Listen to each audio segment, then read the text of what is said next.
2021 में music industry ने globally $25 billion से भी ज्यादा का रेवेन्यू किया था। अगर हम YouTube पर टॉप 10 मोस्ट व्यूड वीडियोस उठाकर देख लें तो उनमें से 2 को छोड़कर बाकी सब गाने हैं। And with the most viewed video which is a song having over 10 billion views, और अगर हम इन सब के व्यूज कंबाइन करें तो ये ओवर 50 बिलियन तक चला जाता है। एंड कीप इन माइंड कि ये सिर्फ टॉप 10 मोस्ट व्यूड गाने ही हैं। मैं उन अनगिनत गानों की बात नहीं कर रहा हूं जो कि डेली बेसिस पर यूट्यूब पर अपलोड होते हैं।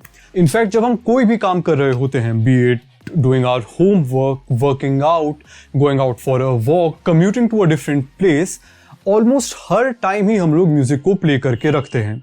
शादियों में, बर्थडेज में, पार्टीज में कुछ पर्टिकुलर स्टेपल गाने हैं जो हमेशा और हर टाइम बजते ही बजते हैं। Some of the biggest and most significant cultural icons such as Elvis Presley, Michael Jackson, Kanye West, Travis Scott, Taylor Swift and Sidhu Moosewala भी म्यूजिक की इंडस्ट्री से ही आते हैं। सो क्या रीजन है कि कुछ रैंडम नॉइसेस, क्वाइट्स और लिरिक्स का एक कॉन्ग्लोमरेट हम लोगों के लिए इतना ज्यादा एडिक्टिव, सिग्निफिकेंट और वैल्यूएबल है?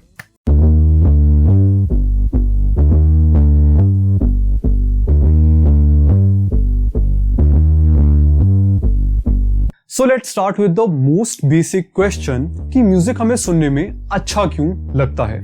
इसका सबसे बड़ा रीजन है पैटर्न्स। ह्यूमन ब्रेन को काफी बार एक पैटर्न रिकॉग्नाइजिंग मशीन भी कहा जाता है। इसका मतलब एक ऐसी मशीन या फिर एक ऐसी चीज जो कि बहुत ज्यादा अच्छी होती है और जो कि काफी हद तक डिजाइन भी होती है पैटर्न्स को रिकॉग्नाइज करने के लिए। और जब हम गाने सुनते हैं तो आप उनमें भी नोटिस करेंगे कि एक पैटर्न फॉलो हो रहा होता है। गानों में पैटर्न फॉलो करना in the form of beats and the lyrics एक काफी ज्यादा इंटेग्रल पार्ट है।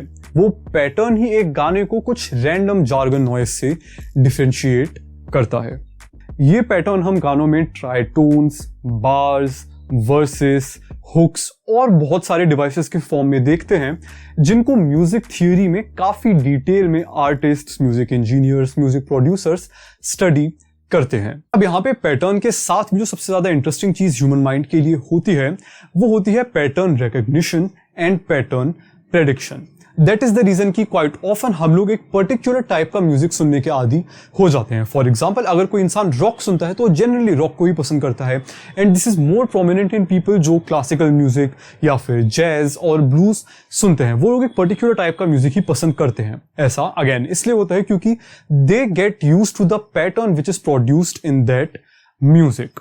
And this same pattern is also the reason कि हमें एक सर्टन पॉइंट के बाद एक आर्टिस्ट काफी ज्यादा बोरिंग और घिसा पिटा लगने लग जाता है, क्योंकि वो अपनी म्यूजिकलिटी के टर्म्स में एक्सपेरिमेंट नहीं करते हैं। उनका सेम पैटर्न रिपीट होता रहता है, तो our brains get used to that pattern. And जब हमारे पास कुछ नया एक्सपेक्ट करने को नहीं होता और हमारी एक्सपेक्टेशंस जो किसी भी फॉर्म में चेंज नहीं हो रही होती है and they are not challenged, तो हम काफी बार उससे बोर हो जाते हैं and we stop listening to it. क्यों? क्योंकि उसमें जो डोपामिन रिलीज है वो नहीं आ पाता है। द रीजन कि हमें पैटर्न्स पसंद आते हैं इज बिकॉज पैटर्न्स को आइडेंटिफाई एंड रिकॉग्नाइज करने के बाद हमारे ब्रेन में डोपामिन प्रोड्यूस होता है। ये चीज आपने कई बार देखी होगी जब आप क्लोथिंग के लिए शॉपिंग करते हैं या फिर कारपेट्स के लिए शॉपिंग करते हैं या फिर आप बिल्डिंग्स को देखते हैं एंड आर्ट को देखते हैं, तो आपने उसमें बहुत बार देखा होगा कि एक पैटर्न फॉलो हो रहा होता है। जिनमें पैटर्न अच्छे तरीके से हार्मोनियसली फॉलो होता है वो क्वाइट ऑफन हमें प्लीजिंग और अपीजिंग लगते हैं। एंड जिनमें पैटर्न एब्रप्टली ब्रेक हो रहा होता है या फिर किसी तरीके से डिस्ट्रॉय हो रहा होता है वो हमें क्वाइट ऑफन काफी जारिंग और हमें अच्छे वो नहीं लगते हैं। नाउ द रीजन कि हमें पैटर्न्स रिकॉग्नाइज करने से डोपामिन रिलीज होता है इज बिकॉज पैटर्न्स रिकॉग्नाइज करके एक हमें सर्वाइवल एडवांटेज मिलती है। ऑलमोस्ट कोई भी वो एक्टिविटी जिससे हमें सर्वाइवल एडवांटेज मिल रही है एज अ स्पीशीज हमारे ब्रेन में डोपामिन रिलीज कराएगी। Now it's a really valid question कि पैटर्न्स रिलीज करने से हमें डोपामिन कैसे मिल सकता है? Well, the answer for that lies in our evolutionary biology. चाहे लाखों साल पहले की बात हो या फिर आज की, पैटर्न्स रिकॉग्नाइज करने से हम डेंजर्स को काफी अच्छे तरीके से अवॉइड कर सकते हैं और जो हमारे लिए बेस्ट फ्रूटफुल आउटकम होगा हम उसकी तरफ जा सकते हैं। Let's take a prehistoric example. Man sees a big cat, man goes towards big cat eats man, man die. Man sees big cat again, man goes towards big cat again eats man, man die. This time man sees cat, man runs away, man does not get eaten, man live, survival of human species ensured.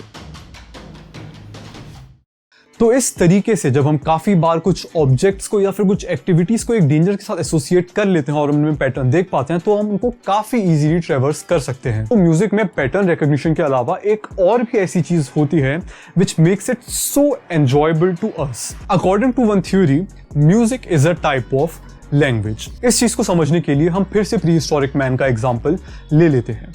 जिस time पे proper language develop नहीं हुई थी, तब हम लोग sounds के through communicate करते थे। अगर आप आज के टाइम में लोरी सुनेंगे तो वो भी एक काफ़ी सटल और काफ़ी सूदिंग हिम होती है। इसी के साथ काफ़ी सारे ऐसे साउंड्स भी होते थे जो कि लोरी के सूदिंग इफेक्ट की जगह हमें इस फ्लाइट और फाइट रिस्पॉन्स को ट्रिगर कर देते थे, जैसे कि चिल्लाना या फिर काफ़ी लाउड और रैपिड साउंड्स प्रोड्यूस करना। अगर हम इसी थ्योरी पे थोड़ा और फोकस करें तो हम देखेंगे कि हमारे और भी जो कुछ इश्यूज हैं उनको भी रिजॉल्व काफ़ी अच्छे से कर देती है। फॉर एग्जांपल, ऐसा क्यों होता है कि कुछ टाइप का म्यूज़िक हमें बहुत ज़्यादा सूदिंग और रिलैक्सिंग और कामिंग लगता है, जैसे कि पॉप म्यूज़िक या फिर कुछ टाइप का क्लासिकल म्यूज़िक।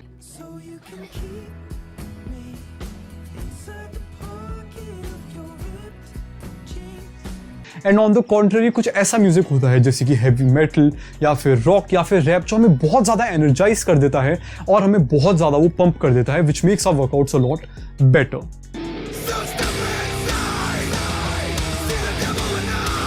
इस चीज़ को भी हम लोग काफ़ी आराम से अपना म्यूजिक एज ए लैंग्वेज वाले एग्जाम्पल को लेके समझ सकते हैं। अगेन, अगर हम कई हजार साल पीछे चले जाएं तो हम देखेंगे एक अगर ऐसा साउंड आ रहा है जो कि काफ़ी सॉफ्ट है एंड वो कांस्टेंट है, वो कहीं पे भी चेंज नहीं कर रहा है। इट्स नॉट लाइक उसमें सडन जर्क्स आ रहे हैं, सडन साइलेंसेस आ रहे हैं, कहीं पे भी वो तेज़ हो रहा है, कहीं पे भी वो लाउड हो रहा है। वो काफ़ी एक कॉन्स्टेंट और मेलो टाइप का साउंड है।